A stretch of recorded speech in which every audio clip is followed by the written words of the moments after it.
So what does creatine do for you? There's some pretty obvious effects, and there's also some pretty interesting neurochemical effects as well.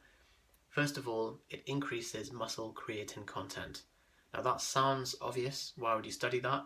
But that's actually a great sign because it means that it's being absorbed and it's reaching the target organ, which is the muscle. So first, thumbs up for creatine.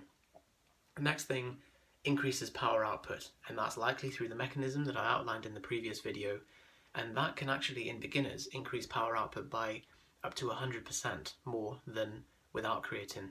So that's pretty significant, obviously, and there was a study in 1996 that couldn't even achieve that amount of power output increase with steroids, so pretty major. The next thing is water, and part of the reason for creatine's anabolic signaling and desirable effects is from the water weight gain and the cell volumization that I mentioned. So a well-hydrated cell is also a well-nourished cell. Now, the effects of creatine are related to how much muscle mass that you have, and that kind of makes sense because creatine is stored in the muscles, so the more muscle you have, the more you're going to store. And also some interesting studies on depression.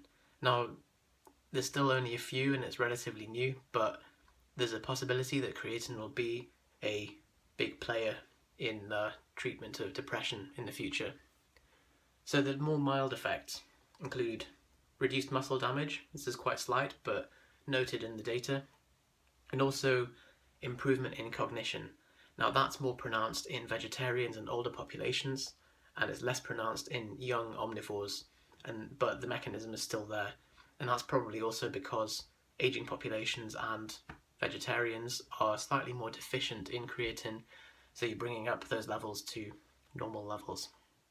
Also, slight improvements in lean mass, which kind of makes sense over the long term based on the ability to improve your training effect, and also improvement in anaerobic capacity as well. So there are some hormonal effects. I don't know how relevant they really are, because what we're really looking at is not just manipulating hormones on a micro level, but looking at improvements in performance over a longer period.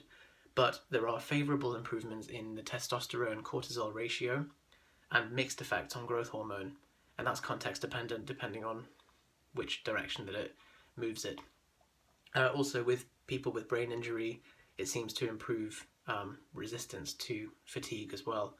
Otherwise it's dubious in terms of whether it improves fatigue in non-brain injured people. So next video we're going to cover the side effects of creatine.